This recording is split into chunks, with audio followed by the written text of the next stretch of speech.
A premium skincare launch hits the market, and at first glance it looks like a win. Marketing is celebrating. Brand awareness is up something like 300%. Social engagement is exploding. Influencers are posting. Impressions are pouring in. Then sales walks into the room with a completely different mood. Revenue came in 22% under target. The product is selling, yes, but not at the speed you'd expect after that kind of hype. Not enough to justify what the launch cost. Finance has an even tougher message. Margins are getting crushed. Costs are popping up everywhere, expedited shipments because demand is landing in weird places, packaging that ended up pricier than the model assumed, and returns that are running at triple the usual rate. And supply chain. Supply chain is staring at a warehouse puzzle. There's 8 months of inventory sitting for a few SKUs, and for others, there's nothing. Out of stock. The demand signal never made it to planning.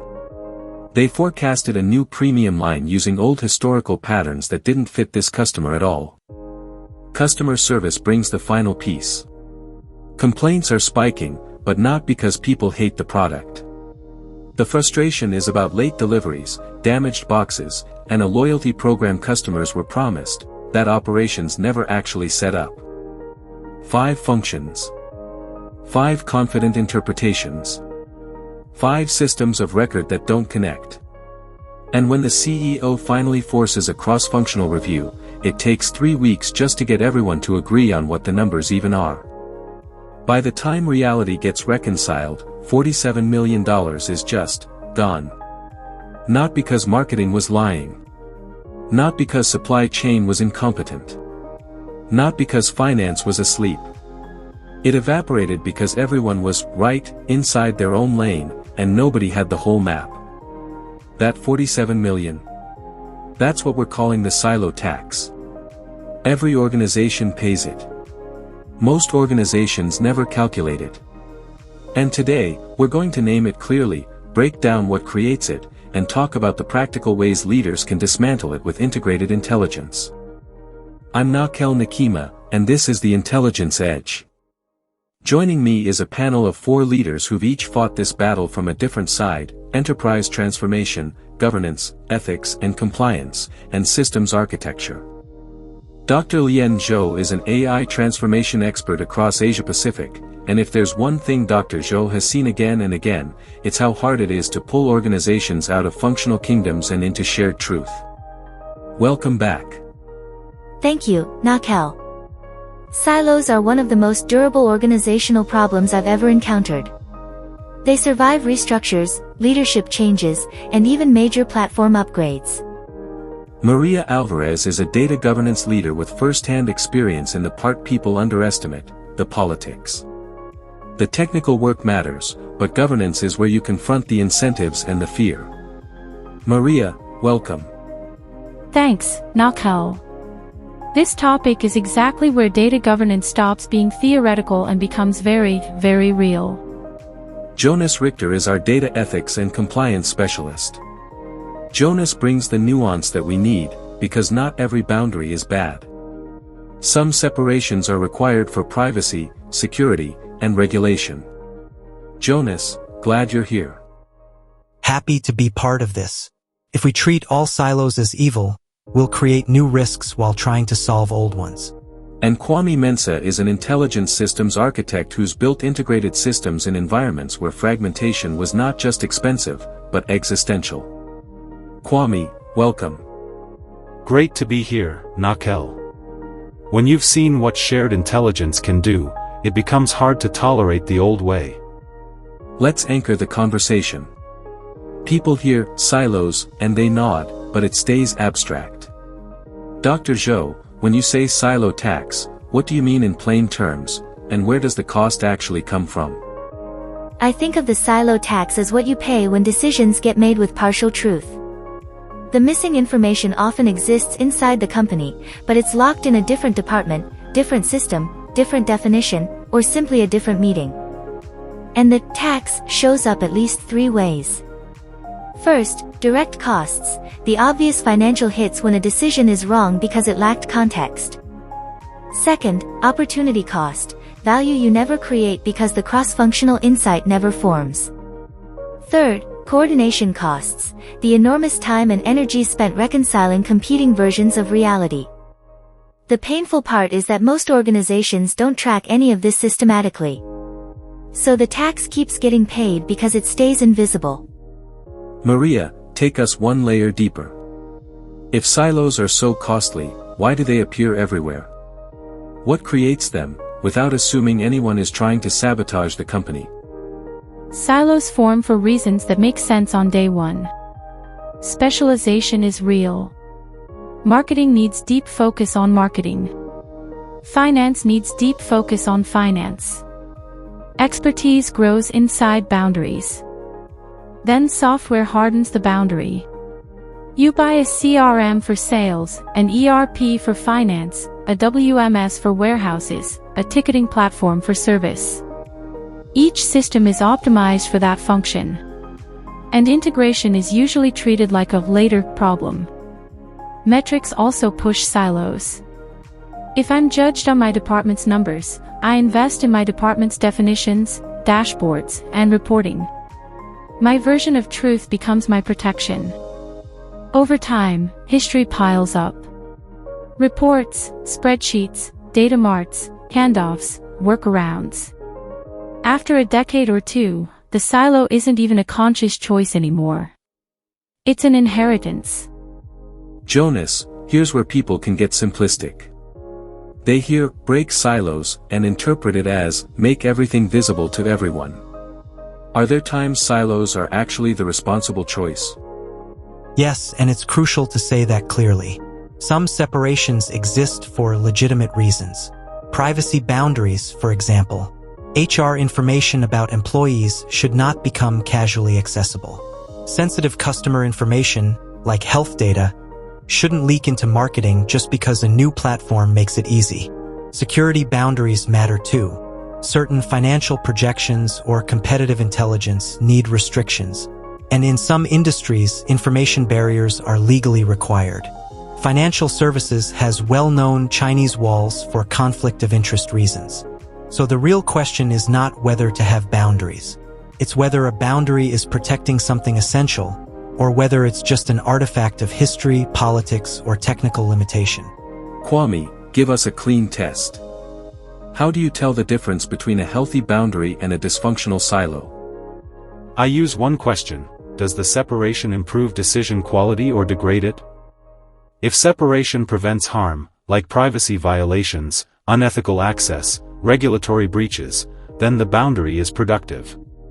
But if separation causes people to make worse decisions because they're missing context, then it's a dysfunctional silo. In your skincare story, every function could have made a better call with cross-functional intelligence. Marketing could have made promises the operation could actually keep. Supply chain would have planned for the real demand pattern. Finance would have flagged margin risk earlier. The data existed. It was just trapped. So now we've named the enemy. Let's open it up and see how it works. Kwame, when you audit an organization, where do you actually see the silo tax show up? What are the mechanisms? I typically see 6 recurring mechanisms. One is delayed detection. A problem becomes visible in one area, but it takes weeks to reach the others who need to know. Customer service sees complaints rising. Sales finds out only after churn hits the pipeline. Inventory issues build in the warehouse. Finance doesn't feel the cash drag until the close. 2 is conflicting actions. Each function makes locally rational decisions that collide at the system level. Marketing runs a promotion the supply chain can't fulfill. Product releases something service can't support. Everyone is acting sensibly in isolation. Together it becomes chaos. 3 is redundant investment. Multiple groups build the same capability independently because they can't see what already exists elsewhere. You end up with 3 segmentation models, for forecasting pipelines, several, single sources of truth, that all conflict. 4 is reconciliation overhead. The moment teams do need to align, they discover their numbers don't match. They spend days or weeks not deciding, but arguing about definitions and data lineage. 5 is decision latency. Cross-functional choices require cross-functional information. If assembling that information takes too long, the decision window closes. The market moves while your organization is still preparing the slide deck. And 6 is innovation blindness. Many breakthroughs come from combining signals that don't normally meet, service complaints plus supplier constraints plus usage data plus pricing behavior. Silos stop the combination, so the insight never exists. Listeners are going to ask the money question: how expensive is this, really? Because it's easy to agree in theory and still treat it like a second-tier problem. Kwame, how do you quantify it? It's hard to be exact because so many costs are hidden inside normal work. But you can measure pieces, and those pieces add up.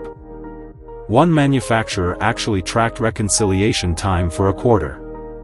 They found 2,300 person-hours spent just getting teams to agree on the same numbers before decisions. That's real labor cost, and it's only one mechanism. A financial services firm measured the time on cross-functional decisions. Before integration, average time was 34 days.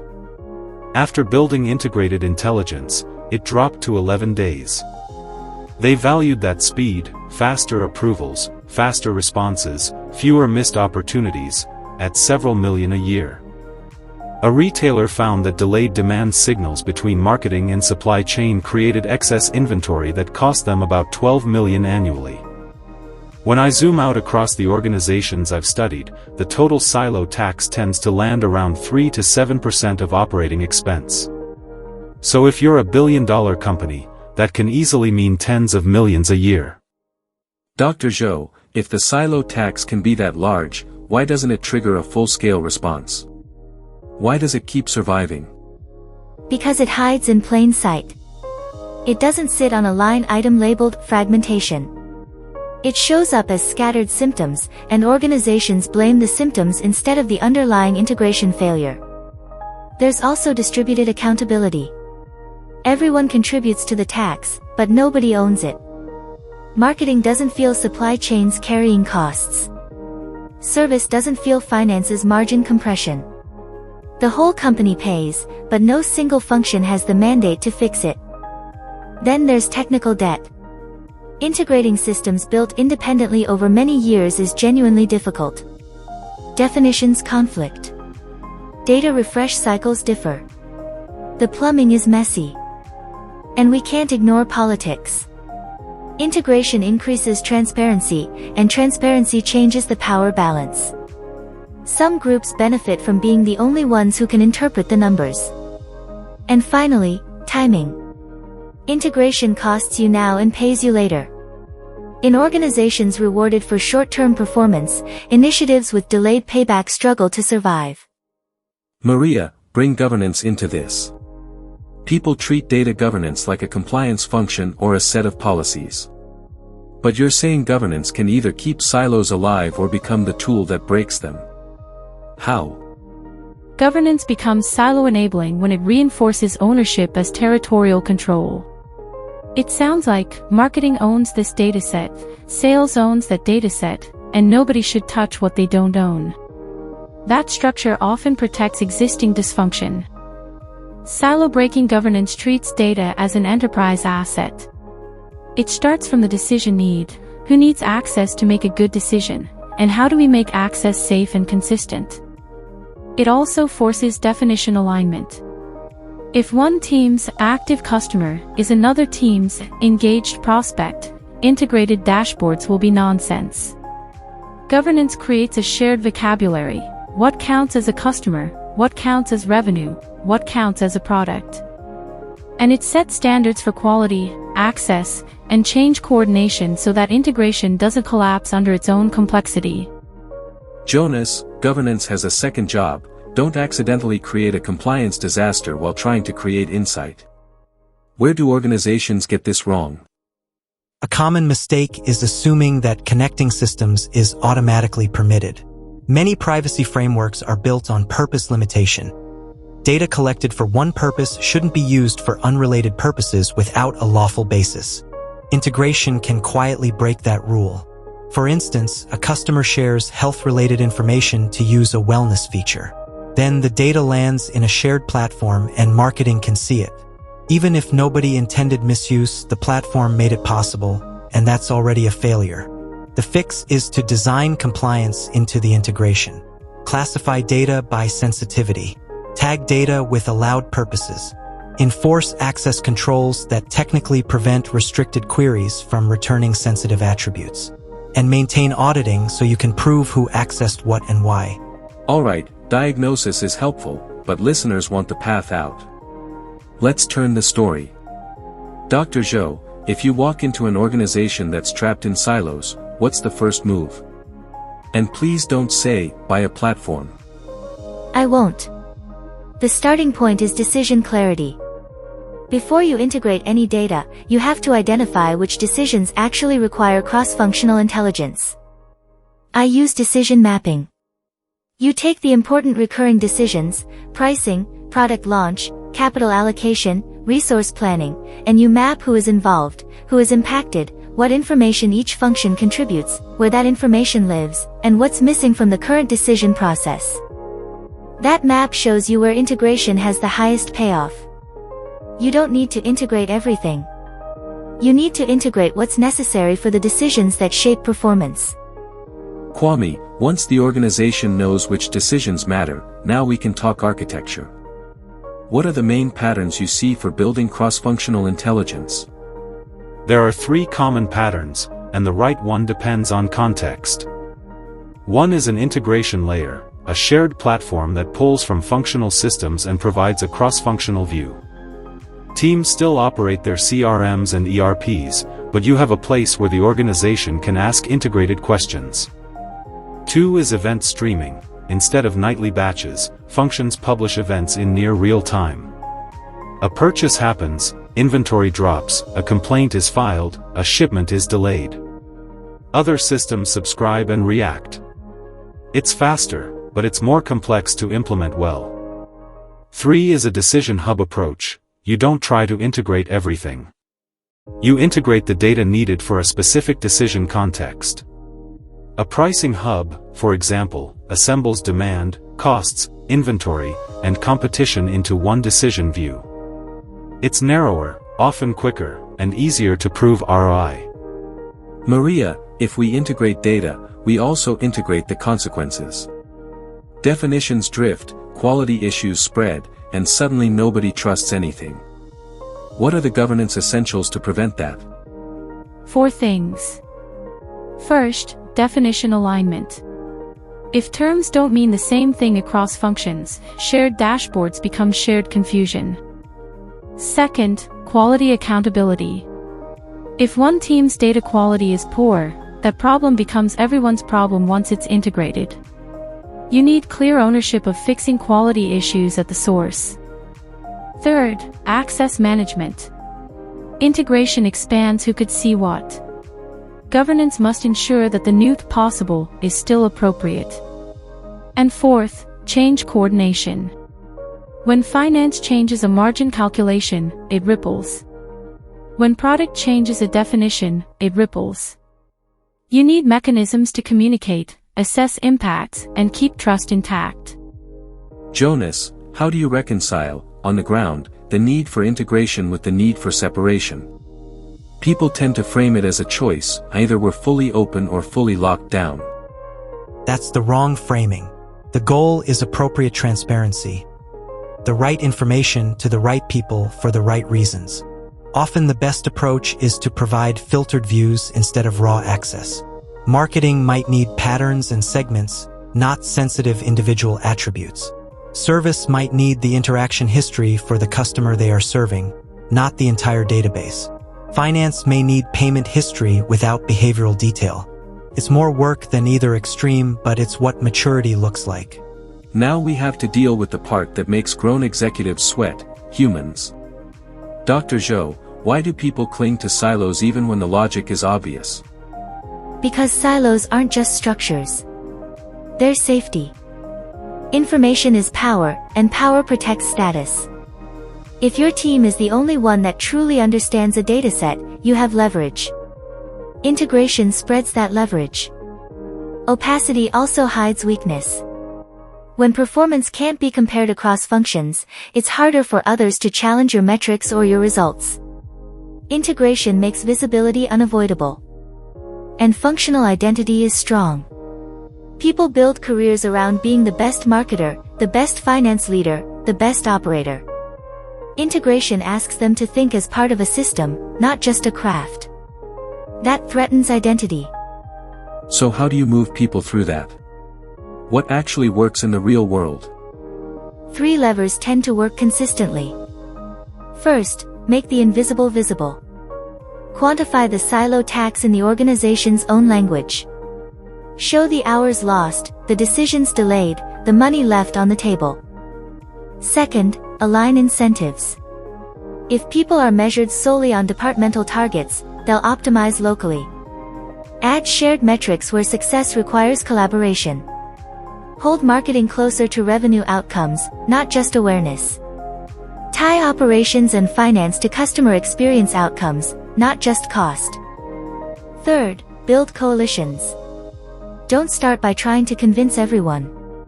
Start with the leaders who already feel the pain and want change. Build a visible success with them. Then let that proof travel. Maria, leadership signals. This is so underrated. What do leaders do that either strengthens silos or breaks them? Leaders teach the organization what matters through the questions they ask. If a CEO only accepts functional scorecards, the company learns to report in silos. If the CEO insists on integrated views, customer journey performance across marketing, sales, and service, people will suddenly find ways to connect the dots. Meeting design matters too. If the cadence is always marketing first, then sales, then finance, you've trained the organization to stack reports, not synthesize reality. And budgets speak. If integration keeps losing funding to functional priorities, that's the loudest signal of all. Kwame, give us the operating system of integration. Beyond data platforms, what processes and roles make it real? You need new coordination mechanisms. One is cross-functional ownership, roles responsible for outcomes that span departments, like an end-to-end customer experience owner. 2 is shared rituals, recurring cross-functional reviews focused on integrated metrics and decisions. Not sequential presentations, but a single story of performance across the system. 3 is escalation paths. When functions disagree, say marketing and supply chain dispute a demand forecast, you need a defined resolution process. Otherwise you get stalemates and late crises. And 4 is integration champions inside functions, people whose job explicitly includes spotting cross-functional impacts early and connecting the right counterparts before issues become expensive. Jonas, transparency is a double-edged sword. It helps you see, but it also makes people feel exposed. How do you create enough safety so teams don't fight the visibility? You treat transparency as a learning tool, not a weapon. Blameless review is important. When integration reveals a failure, you focus on improving the system rather than hunting an individual. People share information when sharing doesn't feel like self-sabotage. You also manage exposure thoughtfully. Not everyone needs access to everything. Some transparency can be vertical. Leaders can see integrated performance without turning every metric into peer-to-peer scrutiny. And visibility needs to feel fair.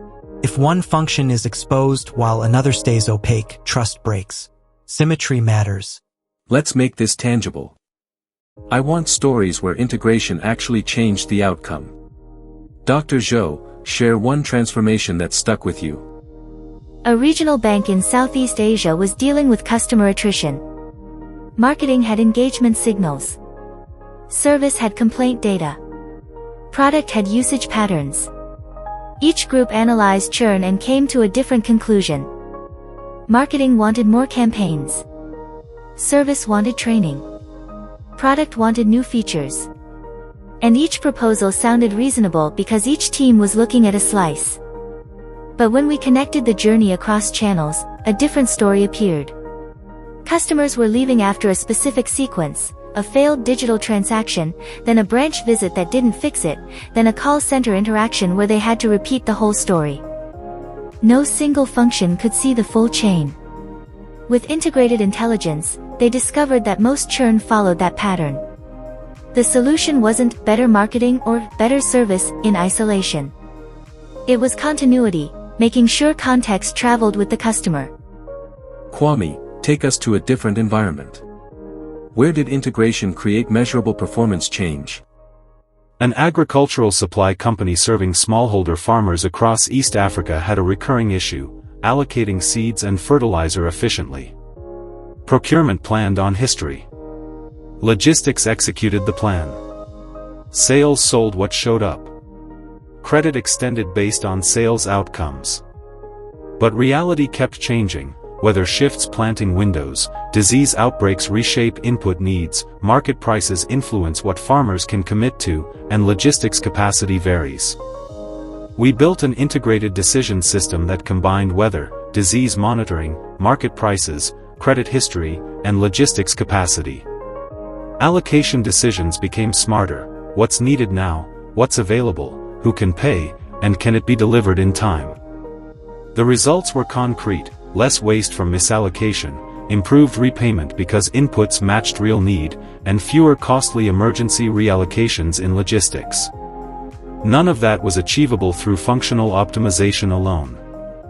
Maria, governance stories rarely get celebrated, but they decide whether integration holds. Give us a case where governance was the difference. A pharmaceutical company had acquired a biotech and needed to operate as one business. Both organizations had systems, definitions, and reporting practices that looked similar from a distance but conflicted in the details. Leadership couldn't answer basic questions consistently: combined pipeline, total R&D investment, even how to count patients across the combined portfolio. The data existed, but the words didn't match. We ran a definition alignment effort that lasted months. Cross-functional working groups from major entities, patient, trial, product, revenue, argued through edge cases, negotiated power dynamics, and eventually standardized meaning. It was slow and sometimes tense, but the output was foundational. Once the vocabulary stabilized, integrated reporting became trustworthy, collaboration improved, and the post-merger silo tax that usually drags acquisitions down was far smaller than expected. Jonas, we've talked about preserving legitimate separation. Give us a practical example where integration happened, but sensitive boundaries were kept intact. A financial services firm wanted cross-functional customer analytics across banking, lending, and insurance. The business case made sense, but the data included highly sensitive elements: health information, salary details, and investment positions. So we designed a tiered structure. Tier 1 was behavioral patterns, which could be broadly integrated and used across teams. Tier 2 was financial indicators, integrated but aggregated, so teams could understand signals without exposing individual-level details outside the originating group. Tier 3 was the most sensitive attributes, which remained tightly siloed and accessible only to authorized personnel.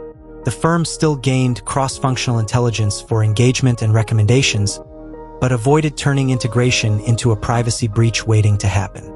Now we close the way we always do, with tactical edge, actions an executive can take this week. Not a 6-month program. This week. Dr. Zhou, what's first? Pick the most important cross-functional decision your organization makes repeatedly. Then map the information flow as it exists today.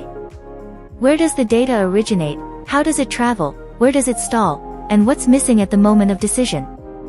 That one map is usually enough to reveal the highest value integration opportunity. Maria.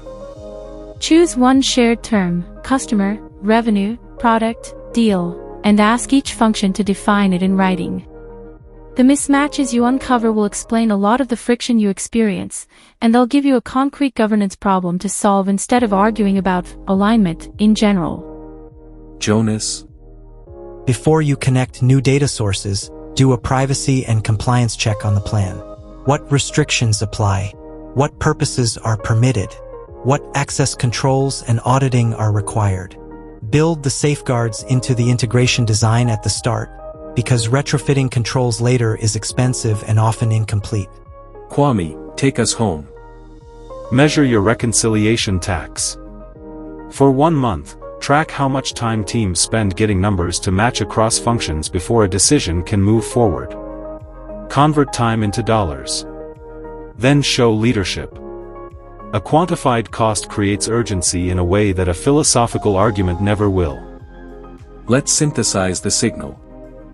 The silo tax is the cost of running an organization on fragmented truth. It drains performance through delayed detection, conflicting actions, duplicated effort, reconciliation work, slow decisions, and innovation you never even realize you missed. Silos often form naturally, from specialization, software choices, accountability structures, and accumulated history. Some boundaries should absolutely remain in place for privacy, security, and regulation. The goal isn't radical transparency. It's intentional design. Breaking dysfunctional silos starts with decisions, not data. Identify which decisions need cross-functional intelligence, then build the right technical pattern, an integration layer, an event stream, or a decision hub, backed by governance that aligns definitions, protects quality, manages access, and coordinates change.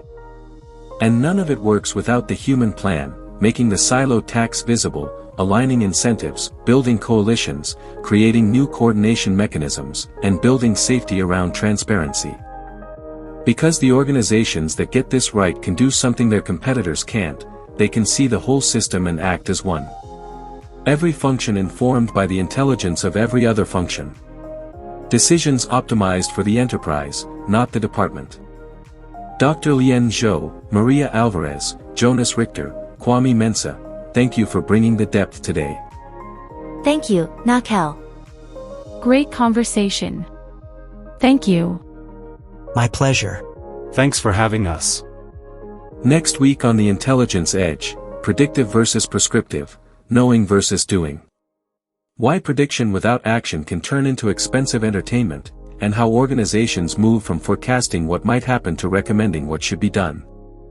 Until then, I'm Nakel Nikima. Make better decisions.